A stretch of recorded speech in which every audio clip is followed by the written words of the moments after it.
시편 42편은 슬픈 시편입니다. 내용이 슬픈 것은 아닌데요. 이 시를 노래하고 있는 다윗의 지금 상황과 다윗이 이 시편 42편은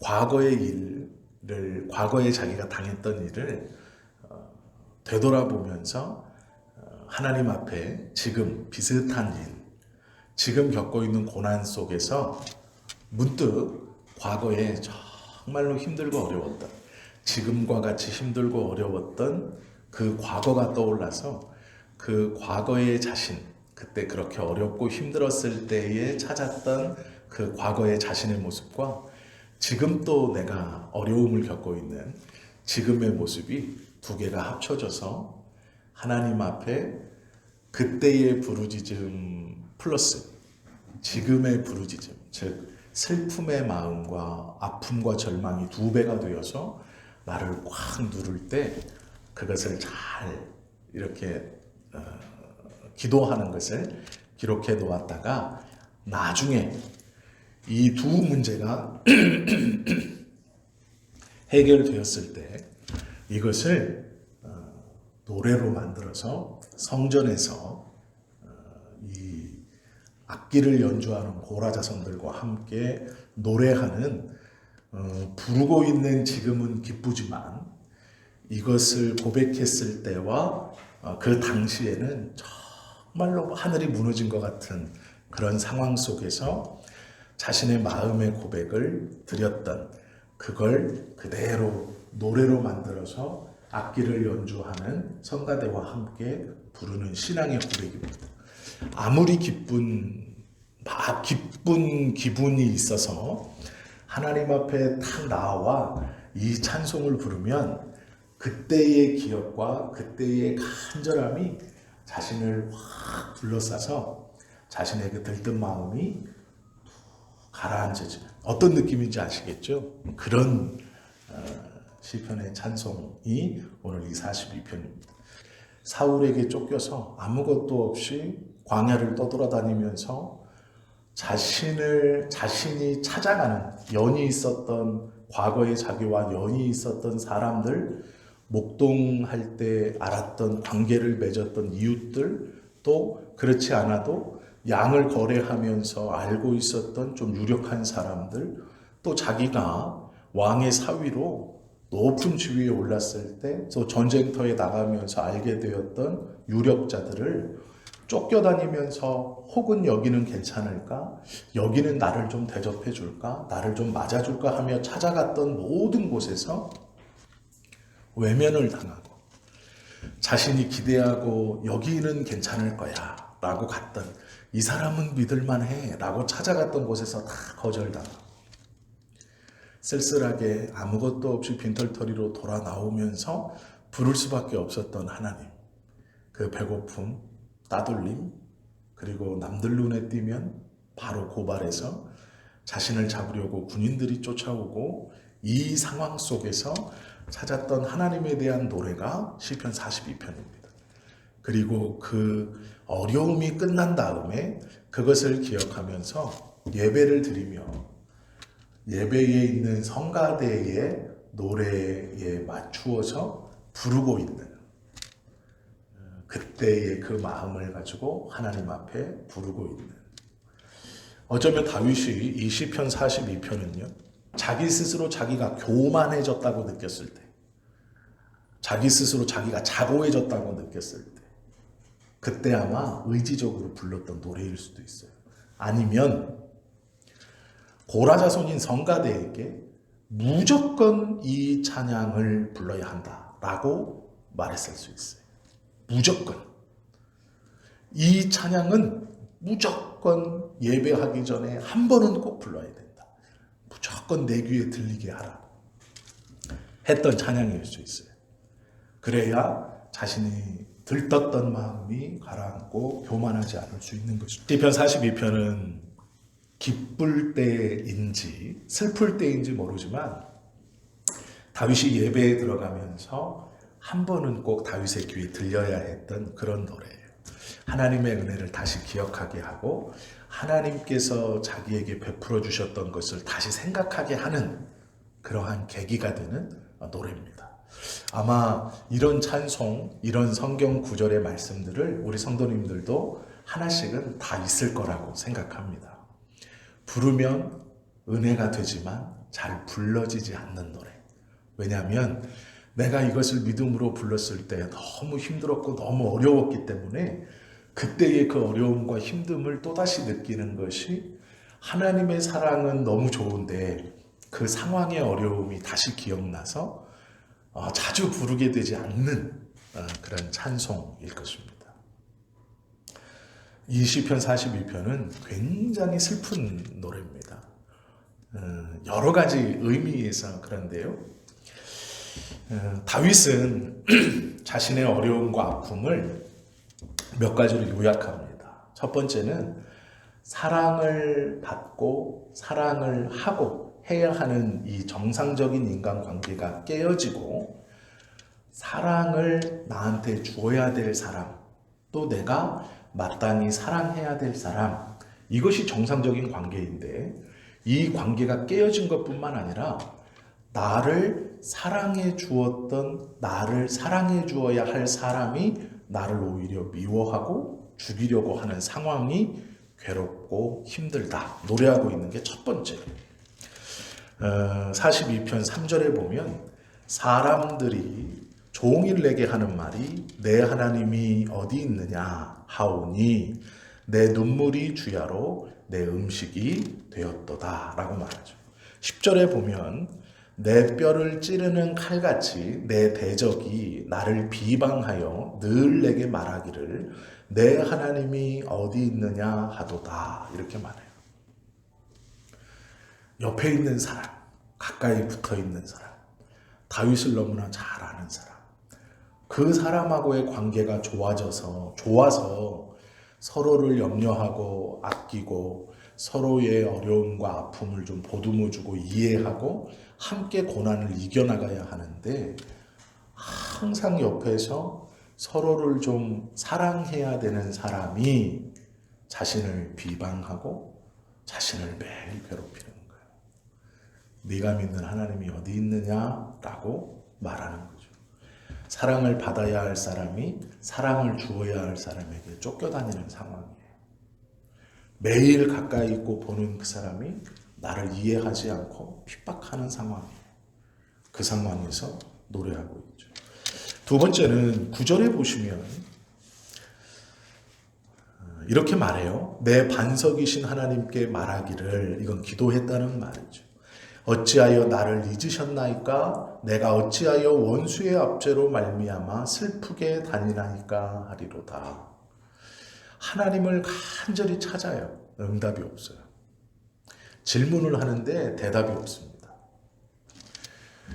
사랑하는 사람, 사랑해야 하는 사람이 나를 미워하고 나를 쫓고 나를 조롱하고 나를 억압하는 게 정말 힘들고 어려운데 그 어려움 속에서 하나님께 계속 묻고 있어요. 하나님 어떻게 하면 됩니까? 언제까지입니까? 어쩔 수 없는 것입니까? 라고 묻는데 대답하지 않으시는 하나님이 대답하지 않아요. 하나님의 도우심이 없는 것 같아요. 더 큰 문제가 하나 더 있습니다. 4절 말씀이죠. 내가 전에 성의를 지키는 무리와 동행하여 기쁨과 감사의 소리를 내며 그들을 하나님의 집으로 인도하였더니 이제 이 일을 기억하고 내 마음이 상하는도다. 어느 정도 환경까지 왔냐면 예배하지 못하는 환경까지 왔어요. 예배할 수 없는 자리에까지 떨어졌어요. 예전에는 사람들과 함께 기쁨으로 자기가 하나님의 성전에 나아가서 하나님께 기쁨으로 함께 예배했는데 지금은 자기가 떨어져 나와서 예배하지 못하는 거예요. 이 다윗이 지금 하나님 앞에 기도하며 토로하는 세 가지의 어려움. 첫 번째는 가까운 사람이 나를 핍박할 때 나를 충분히 이해해 주어야 될 사람. 사울은 다윗에게 장인어른입니다. 신뢰를 할 사이예요. 그리고 또 여기 본문에는 등장하지 않지만 이 상황이 다윗을 도와서 사울과 함께 이스라엘의 기초를 다졌던 신하들이 다윗을 배반하는 거예요. 고생을 같이 했고 어려움을 같이 겪었고 같은 아픔을 공유하고 있는 정말 가깝고 정말 내 모든 걸 이해해 줄 것 같은 사람이 나를 오히려 핍박하고 압제하고 있을 때, 내 생명을 뺏으려고 할 때 하나님 이것이 정말 견디기 어려운 아픔이고 힘듦입니다 라고 노래하는 것이고요. 두 번째는 그 어려움 속에서도 간절히 하나님을 찾고 있는데 하나님의 응답이 없는 것 같은 거예요. 이게 두 번째 아픔이에요. 세 번째는요, 예배하지 못하는 아픔이에요.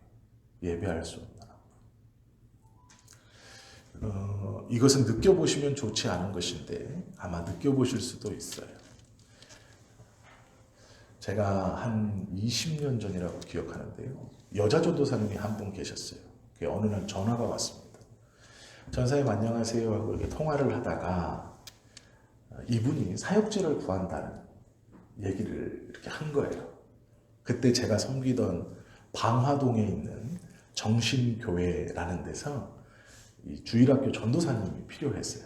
제가 이제 중고등부를 하고 있었는데, 그래서 저는 이 여자 전도사님이 굉장히 성실하고 좋은 분이에요. 그래서 그냥 소개를 시켜줬죠. 마침 우리 교회 전도사님을 구하는데 전사님이 지원해봐라. 크진 않아도 좋은 교회다. 이 전사님이 면접을 봤어요. 목사님이 좋아하셔서 이제 청빙이 됐어요. 그래서 주일학교 첫 예배를 드렸습니다. 정말 잘해요. 율동도 잘하고 아이들하고도 친하게 지내고 또 이름을 외우려고 굉장히 노력하시더라고요.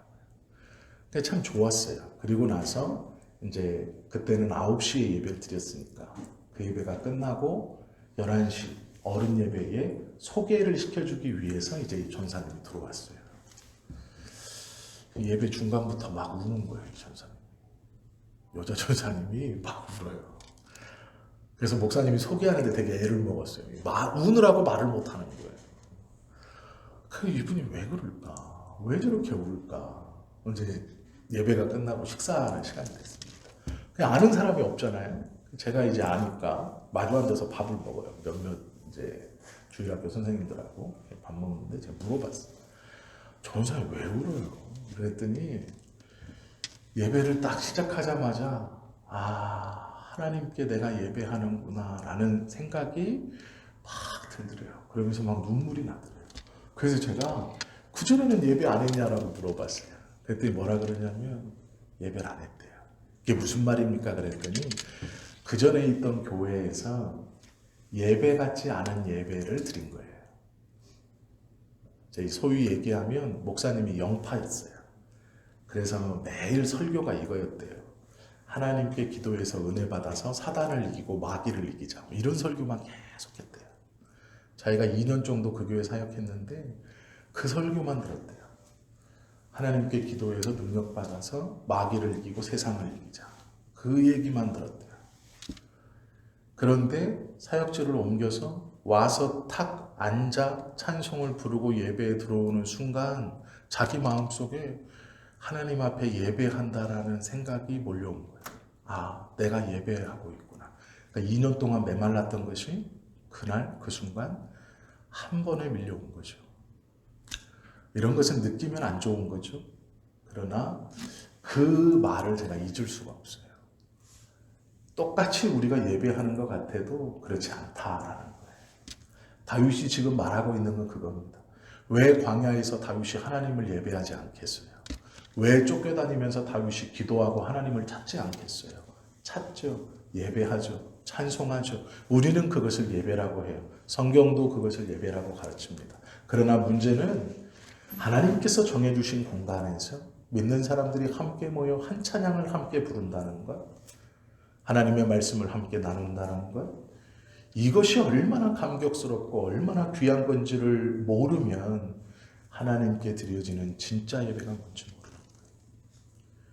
쿵짝쿵짝거려서 내 마음이 기뻐지는 것 예배 아닙니다.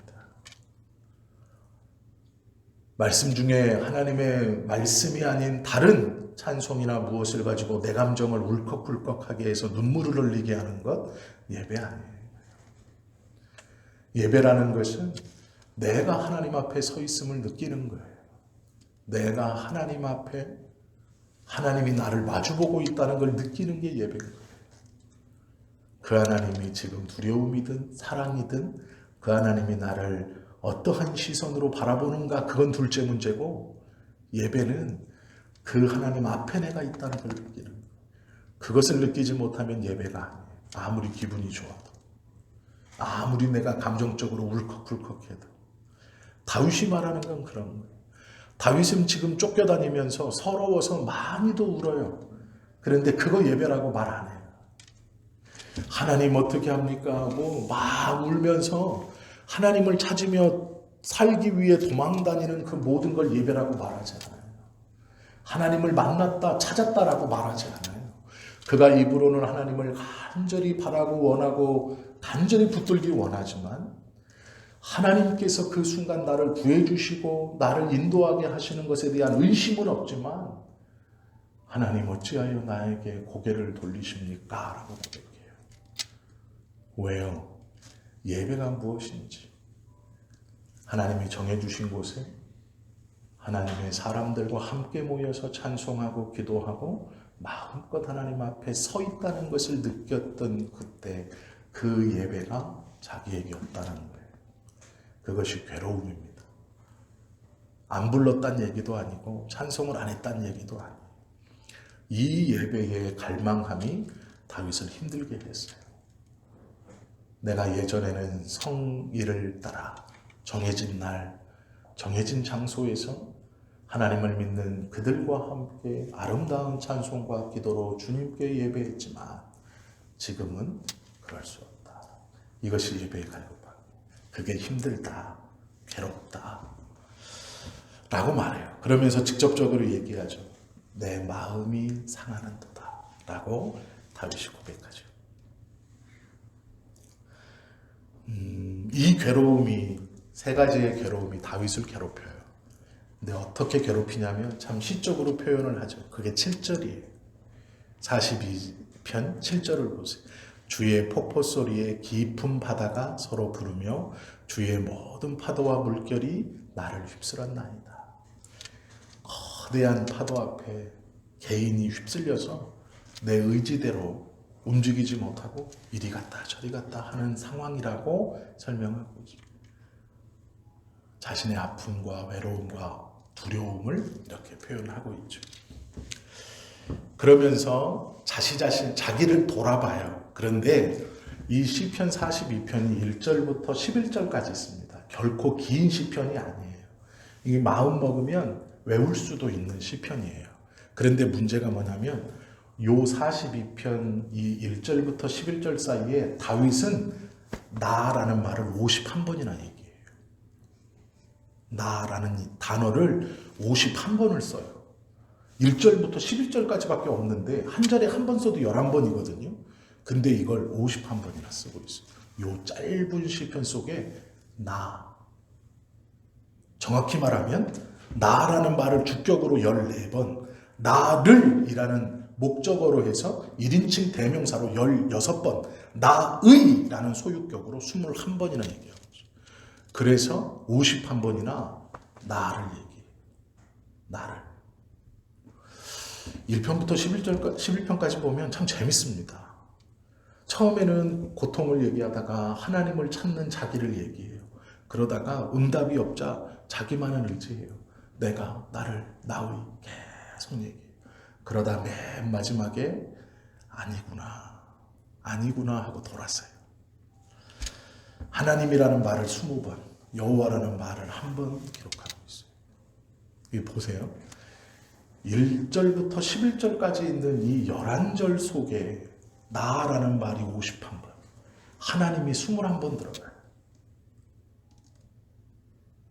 이 짧은 시 속에 하나님과 내가 70번이 들어가요. 다 합치면, 단어로만 따지면. 그러면 이 시에서 지금 이 다윗이 쳐다보는 건 자기와 하나님이에요. 다른 주변의 것을 보지 않고 있어요. 1절에서 11절까지 나가 51번, 하나님이 21번. 나와 하나님만 보고 있어야지. 그게 1절부터 11절까지의 대부분의 내용. 하나님, 나를 버리십니까? 하나님, 나는 이렇습니다. 계속 이렇게 말하는 거예요. 자기를 2번 얘기할 때 하나님을 한 번 부르고 있어요. 자신의 어려움과 처한 상황을 얘기할 때, 2번 얘기할 때 하나님을 한 번 부르는 거예요. 얼마나 간절한지 우리가 이 내용을 능히 짐작해 볼 수 있죠. 애타는 마음으로 하나님을 찾아야. 시인은 노래하기를 사슴이 시냇물을 찾는 것처럼 찾는다. 내가 나의 눈물을 음식처럼 밥처럼 먹으며 주님을 찾는다. 이렇게 고백해요. 우리는 목마르면 물을 마시죠. 갈증이 해소됩니다.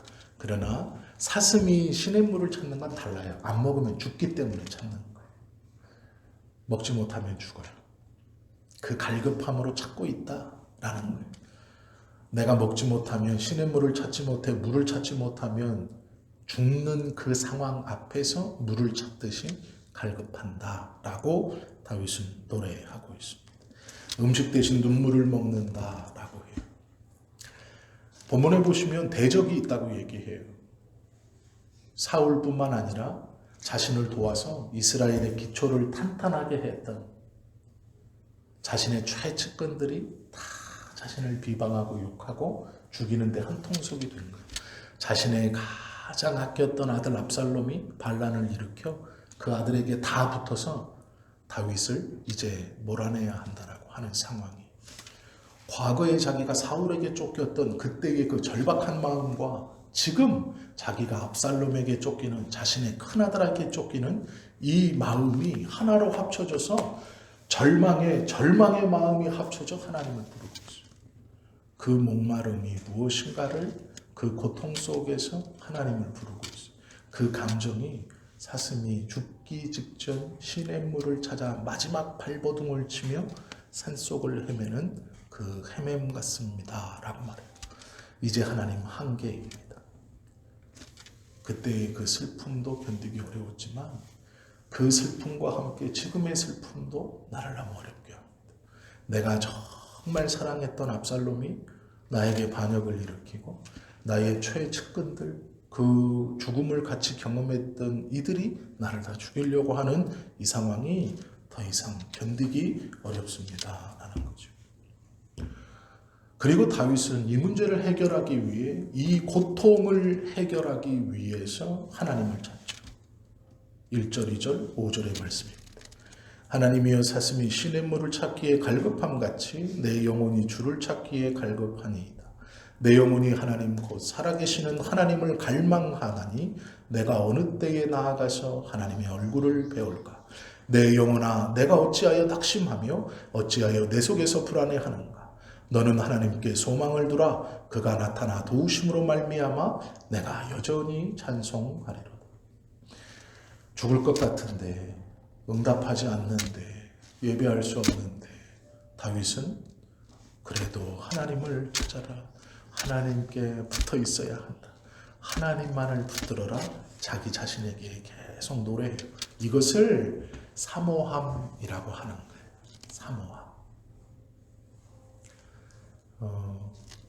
이렇게 설명하면 이해하기 쉬우실 거예요. 거절당했음에도 계속해서 찾는 마음. 고백했는데 거절당했어요. 싫어요 했는데 그 마음이 변치 않는 거예요. 이게 사모함이에요. 사모함. 부르고 찾았는데 거절이에요. 응답하지 않아요. 하나님 돌아보지 않아요. 그러나 그 마음이 변치 않는, 하나님을 찾는 그 마음이 변치 않는, 거절을 두려워하는 것이 아니에요. 그 거절과 상관없이 내 마음은 그대로 그를 기다리고 그에게 또 부르짖고 그에게 또 찾아가는 것. 이것이 사모함이에요. 다윗은 하나님에 대한 사모함이 있었어요. 그리고 그 사모함이 결국 응답받을 것이다 라고 생각해요. 다윗은 고통의 문제를 사모함이라고 표현합니다. 사모함으로 이길 수 있다. 해결받을 수 있다 라고 말해요.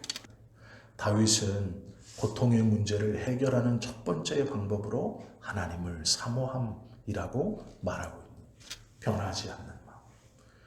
하나님께서 해결해 주셔야만 한다라는 것이죠. 그래서 울부짖고 있는 거예요. 우리가 하나님께 나아가 사모하지 못하는 이유가 있죠. 첫째는 물질의 풍요함입니다. 먹고 살만해졌어요. 해결할 만하다라고 생각하기 때문이죠. 웬만한 일은 재물의 힘을 빌리면 대부분 해결할 수 있다라고 우리는 생각합니다. 또 그렇게 느끼게 하죠. 또 하나는 과거지향적인 신앙의 형태예요. 내가 과거에는 얼마나 많이 기도했는데, 내가 과거에는 이런 일도 했고 저런 일도 했는데, 우리의 신앙이 지금의 신앙이 아니라 과거의 나의 열심이었던 것만 보는 거예요. 자꾸 그것만 돌아보고 그때는 그랬는데 라는 마음 때문이에요. 또 하나는 과학문명 때문입니다. 그게 무엇이냐라고 말하지만 우리의 이성이 과학적으로 발달하면 발달할수록 이것은 하나님이 해결해 주실 문제가 아니라 이렇게 해결하면 된다라는 것이죠. 과학의 발달이라는 것은 경험의 발달과도 같은 말이에요. 충분히 이렇게 하면 된다라는 것이죠.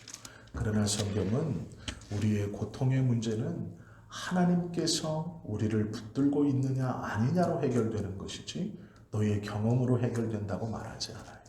물질로 해결된다고 말하지 않아요. 과거의 너의 신앙이 어떠한 열심으로 해결된다고 말하지 않아요. 지금의 문제는 오롯이 하나님에 대한 사모함으로 해결하는 거예요. 그것이 하나님께서 우리의 문제를 해결시켜 주시는 유일한 방법이에요. 잠언 8장 17절 말씀에 보면 이런 말씀이 있어요. 나를 사랑하는 자들이 나의 사랑을 입으며 나를 간절히 찾는 자가 나를 만날 것이다 라고 말해요. 이것이 사모함입니다.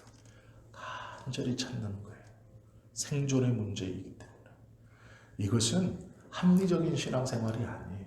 해결 방법이라고 성경에서 말씀하시니 내가 잘 믿어지진 않지만 그래 하나님께 기도하자 그런 문제가 아니에요. 생존의 문제입니다. 목숨이 경각에 달려있다라는 거예요. 이 문제가 해결되면 그것으로만 가능하다라는 거예요. 우리가 지금 잘못된 목마름에 빠져 있다, 잘못된 것에 치우쳐 있다를 알 수 있는 것은 기도를 보면 알 수 있어요. 어떤 이의 기도가 항상 물질 문제를 해결해 달라는 것에만 빠져 있다면 그는 물질에 목말라 있다는 거예요. 이건 잘못된 겁니다. 어떤 사람은 또 은사만을 부르짖어요. 나에게 은사를 주십시오. 신비한 경험들을 허락해 주십시오. 그것에 목말라 있는 것이죠. 어떤 이들은 병을 고치는 기도에만 매달려 있어요. 그것에 목말라 있기 때문이에요. 그런데 본문을 가만히 보시면 물질도 은사도 병고침도 아니고 오로지 하나님이에요. 오로지 하나님의 은혜를 구하는 거예요. 오로지 하나님을 향한 사모함, 변치 않는 마음이 내 안에 있다라는 것을 고백하는 거예요. 다윗은 물질적으로 당연히 어렵죠. 인간적으로도 당연히 어렵죠. 그건 과거에도 경험했고 지금도 경험하는 거예요. 사람의 마음에 돌아서 자신이 어떻게 할 수 없어요. 그걸 해결하기 위해서 먼저는 선물을 보내고 또 더 큰 선물을 보내고 또 친한 누구를 보내서 마음을 좀 떠보고 아직도 멀었으면 또 선물을 보내고 그렇게 해결하는 게 아니라는 거예요. 모든 문제의 해결은 그 문제의 해결 요것만이 아니라 내 마음에 변치 않는 하나님에 대한 사모함, 그 문제로 인해서 내 안에 일어나는 하나님에 대한 의심, 불안, 내 삶에서의 고통과 아픔을 하나님에 대한 변치 않는 사모함으로 주께 구할 때 해결된다. 성경은 말씀하고 있는 것이죠. 42편 6절은 이렇게 말하죠. 내 하나님이여 내 영혼이 내 속에서 낙심이 되므로 실망이 돼요. 그 뒷말이 중요합니다. 내가 요단 땅과 헤르몬과 미살산에서 주를 기억하나이다. 나를 건지셨던 곳, 나를 살려주셨던 곳, 내 기도에 응답해 주셨던 그 땅을, 그 장소를, 그곳을 내가 기억합니다. 낙심이 되므로. 지금 다윗은 두 가지 마음이 있어요. 하나는 하나님에 대한 소망이 변치 않는 마음. 그러나 또 하나의 마음은 응답하지 않는 하나님에 대한 두려움이며 불신이며 의심이고 또 자신의 삶에 대한 연약함이, 이 두 가지가 같이 있는 겁니다. 낙심이 돼요. 그래서 하나님을 기억해요. 그러나 상황은 하나님은 응답하지 않아요. 또 낙심이 돼요. 이 두 마음이 같이 있는 거예요. 하나만 있는 게 아닙니다. 다윗은 매일 믿음만 있어서 믿음으로 아니에요. 우리와 똑같습니다. 불안해하고 두려워하고 불평도 하고 하나님 나는 왜 이렇습니까? 이 고통이 언제 끝납니까? 라고 말하는 그 원망과 그 불편함과 그 불신함과 그 두려움이 한편에 있고, 그럼에도 불구하고 하나님을 기억합니다. 하나님이 이 문제를 해결시켜 주셔야 합니다라는 이 믿음의 마음이 같이 있는 거예요. 하나님 앞에 이 두 가지를 지금 끊임없이 고백하고 있어요. 하나가 없다고 속이는 게 아니에요. 아픕니다. 두렵습니다. 불편합니다. 어떻게 해야 될지를 모르겠습니다. 그러나 하나님을 의지하고 하나님 나에게 응답 주시고 은혜 주십시오. 나의 마음은 변치 않습니다. 믿음으로 이겨가겠습니다. 그러나 두려운 것이 사실이에요. 무서운 것이 사실이에요. 힘들고 아프고 어렵고 배고프고 연약한 것이 내 안에 있어요. 그것으로 오는 이 삶의 문제가 내 삶에 있어요. 하나님 앞에 그것을 숨기지 않아요. 그대로 내어놓습니다. 이것만을 내놓는 것을 믿음이라고 말하지 않아요. 두 마음을 다윗은 솔직하게 이야기하고 있죠. 내 영혼이 내 속에서 낭망이 됩니다. 낙심이 됩니다. 그러나 하나님을 끝까지 보겠습니다. 이 두 마음을 함께 하나님 앞에 보이고 있는 것이죠. 8절에 보시면 이렇게 말하죠. 낮에는 여호와께서 그의 인자하심을 베푸시고 밤에는 그의 찬송이 내게 있어 생명의 하나님께 기도하리이다. 하나님께서 도와주시는 낮과 같이 좋은 날, 그러나 저녁 때처럼 하나님이 응답하지 않는 그 고통의 순간에 저는 찬송하겠습니다. 그리고 언제나 기도하겠습니다. 그 찬송이 내게 있어 생명의 하나님께 내가 기도하겠습니다. 이게 무엇이냐면 낮은 문제가 없어요. 낮은 하나님이 위로하시고 하나님이 지켜주시고 하나님이 함께 해주신다는 그것으로 참을 수 있고 견딜 수 있고 이겨갈 수 있어요. 문제는 밤이에요.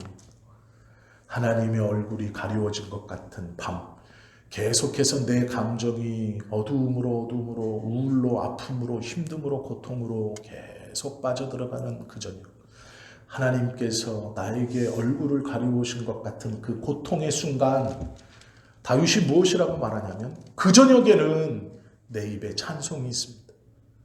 하나님이 비춰지진 않지만 계속 찬송합니다. 그리고 내 입에 찬송이 있는 이 저녁 생명의 하나님께 기도합니다.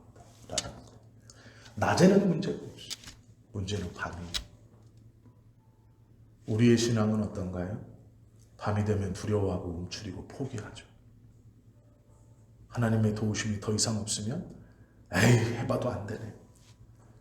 어떻게 이길 수 있지? 완전히 안 되네. 라고 생각하죠. 그러나 그렇지 않다고 얘기해요. 빛이 없는 저녁은 내 입의 찬송으로 내 입의 찬송이 끊이지 않고 그 저녁 내내 내가 찬송하고 그 찬송이 내 입에 있는 한 내가 생명의 하나님께 계속해서 기도한다는, 그리고 저녁을 나누는 거죠. 아침이 올 때까지. 이것이 다윗의 고백이, 이것이 시편 42편의 결론입니다. 다윗의 이 두 가지 마음을 하나님께 솔직히 내어놓고 나아가는 기도는 그에게 절망에 빠져있는 자기 영혼에게 확신을 주는 기도요 찬송이에요.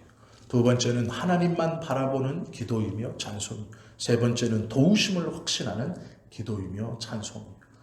이 기도가 다윗의 이 반대쪽에 있는 마음보다 앞서는 거예요. 그렇기 때문에 하나님을 붙들고 있는 거예요. 우리는 우리 자신의 연약함, 가정 환경의 불우함, 다른 사람과 비교하는 데서 오는 상대적 빈곤, 자기 무능력에 대한 지나친 집착, 이런 것들이 우리의 신앙의 침체를 이루게 해요. 하나님, 저는 어떤 병이 있어요. 어떤 연약함이 있어요. 저는 이것은 못해요. 저 사람이 할 수 있는 것 저는 못해요. 충분히 그런 약함이 우리에게 있어요. 그러나 그것이 우리를 하나님에게서 떨어뜨릴 수 없고 우리를 약하게 할 수 없다고 말씀하고 있는 거예요. 주의하십시오. 기도를 너무 슬프게 하시면 안 돼요. 기도하면서 자기 비하를 해서도 절대로 안 돼요. 마음은 알지만 주여 버러지 같고 구더기 같이 천하여 용서받지 못할 죄인이, 이렇게 기도하시면 안 돼요. 있죠. 네. 그러나 그렇게 기도하시면 안 돼요. 왜 안 될까요? 예수 그리스도의 사랑을 우리는 알기 때문에 이렇게 기도하면 안 돼요. 예수 그리스도의 사랑을 모를 때는 내가 내 자신을 바라보면 한없는 죄인이기 때문에 이래요. 그러나 우리의 기도는 이럴 수 없어요. 왜요? 예수 그리스도가 그 천한 것을 구해서 귀하게 만들어 주셨어요.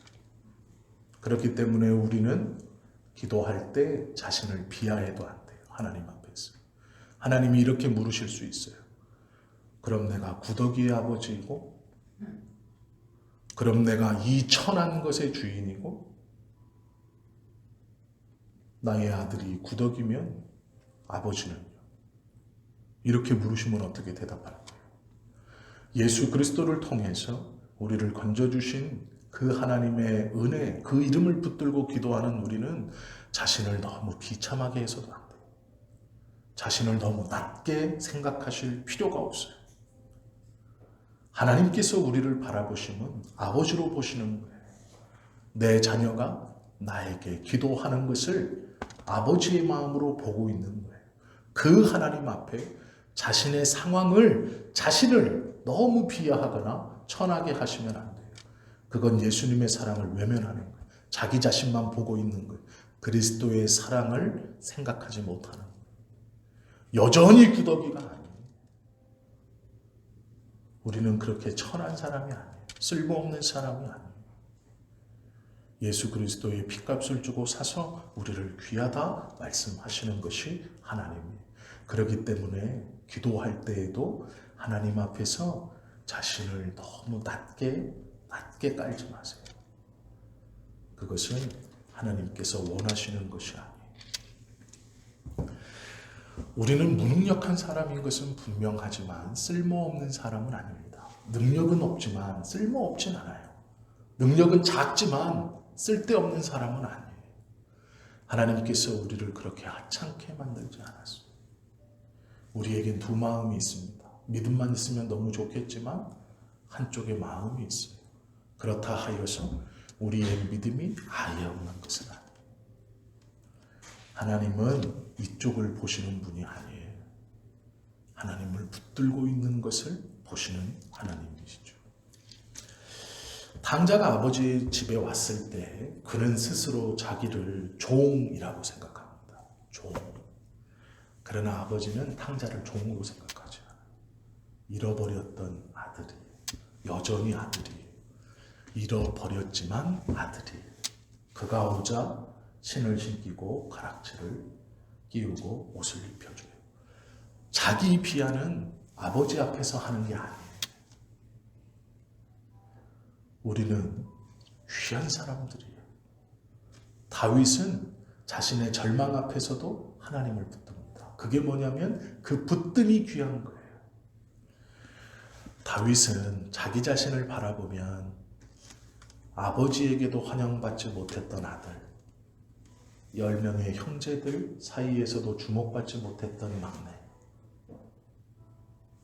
선지자가 와서 하나님의 음성 듣고 내가 너희의 모든 아들들을 보리라 했는데도 끼워주지 않았던 소외됐던 사람이에요. 자신을 바라보면 그런 거예요. 그러자 하나님께서 그를 선택하시고 그의 인생을 붙드셔 변화시켜 주실 때 다윗이 바라봤던, 다윗이 생각했던 자신의 환경이나 능력은 아무런 장애물이 되지 못했어요. 하나님께서 다윗을 귀하게 만드셨죠. 탕자가 자기를 바라볼 때 자기는 종과 같이 하나로 보아야겠다라고 자기를 봤어요. 그러나 하나님은 그렇게 보지 않았어요. 그러나 아버지는 종으로 대하지 않았어요. 아들입니다. 우리도 하나님께서 그렇게 보세요. 그렇게 낮고 천한 것이 아니에요. 천했었죠. 낮았었죠. 그러나 그렇지 않아요. 예수 그리스도의 사랑을 우리가 알고 있다면 하나님 앞에서 기도할 때 하나님의 자녀로 나아가는, 그 은혜를 붙들고 나아가는 거예요. 너무 자기 스스로를 낮은 사람, 못난 사람으로 보지 않으셔도 돼요. 하나님께서는 이미 그것을 바꾸어 주셨다라는 것이죠. 성경을 통해서 우리에게 말씀하시는 하나님의 말씀을 기억하십시오. 성도는 슬퍼하나 계속 슬퍼할 사람이 아니에요. 가슴 아파하지만 계속 가슴 아파할 사람이 아니에요. 우리의 무능력을 하나님 앞에 고백하지만 비굴할 필요는 없어요. 하나님이 원하시는 건 그것이 아니에요.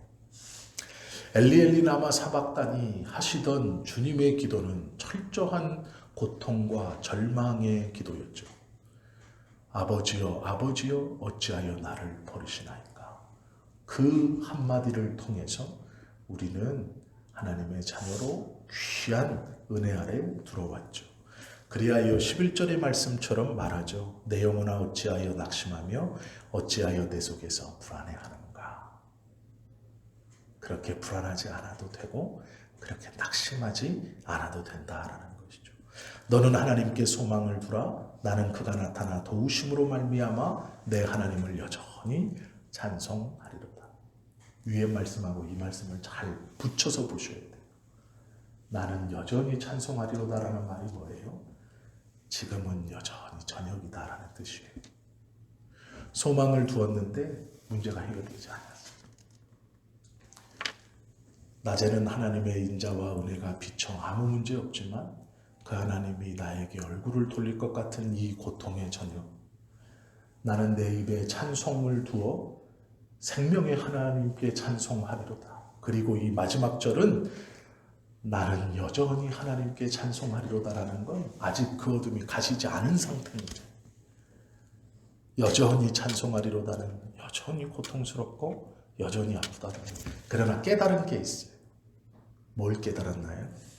하나님이 나를 어떻게 생각하시는가를 깨달았어요. 내 마음속에 불안해하는 마음만 있는 게 아니라 끝까지 하나님을 붙들고 의지하는 믿음이 있다는 걸 깨달았어요. 그래서 어둠이 해결되지 않는 이 고통의 어둠 속에서 여전히 나는 하나님께 찬양하리로다. 두 가지를 의미하는 거예요. 고통은 아직 끝나지 않았다. 그 믿음을 고백했는데도 끝나지 않았다. 그래서 나는 여전히 찬송한다. 하나님에 대한 믿음을 붙들고 있겠다라는 것. 그것이 시편 42편의 고백입니다. 또 우리의 고백이 되어야 하죠. 하나님의 은혜를 지금 구하는 우리가 되어야 합니다. 어떠한 고통과 아픔 속에서도 해결되지 않는 저녁을 보내고 있다 하여도 우리의 입에서 여전히 찬송하는, 생명의 하나님께 기도하는 그 믿음의 고백이 우리를 붙들고 있어야 합니다. 금방 해결되지 않을 수 있어요. 다윗처럼 여전히 하나님께 찬송하리로다. 여전히 그 고통은 계속되고 있지만 내가 하나님에 대한 믿음과 신뢰는 변하지 않습니다라는 그 고백으로 계속 가야 할 수 있어요. 그것이 우리의 삶일 수 있습니다. 그러나 기억하십시오. 하나님은 이 다윗의 고백처럼 분명히 성경을 통해 나를 찾는 자가 나를 만나고 나에게와 자신의 문제를 끊임없이 아뢰는 자가 응답을 받는다고 말씀하세요. 우리의 삶의 문제는 우리가 우리를 너무 낮고 천하게 보는 데서 기인할 수 있어요. 안 그러면 전혀 잘못된 기도, 물질만을 위해서, 건강만을 위해서, 은사만을 위해서 잘못된 기도로 하나님 앞에 나아갈 수 있어요. 하나님께서 주시는 은혜가 무엇인지 정확히 알지 못하고 그저 내게 있으면 좋을까? 그저 이 어두움만 빨리 거치고 이 고통만 빨리 벗어나면 되는 것이라고 생각할 수 있어요. 그러나 그렇지 않다는 것이죠. 오전에도 말했지만 이 모든 것이 협력하여 선을 이루어 가시는 하나님, 구원을 건강하고 단단하게 해 가시는 하나님, 그 하나님이 우리의 삶을 붙들고 있다는 것이죠. 그 삶 속에 어두움을 지나고 있다면 다윗처럼 끊임없이 내 입에 찬송을 두어 생명의 하나님께 기도하겠습니다 라는 이 믿음의 고백과 행위가 우리의 삶에서 넘쳐나야 합니다. 이것을 붙들고 가셔야 돼요. 이것이 하나님께서 우리에게 원하시는 성도의 모습입니다. 바라고 원하기는 이 찬송이, 이 기도가 우리의 입술에서 마음에서 끊이지 않기를 예수님의 이름으로 축원합니다. 기도드립니다.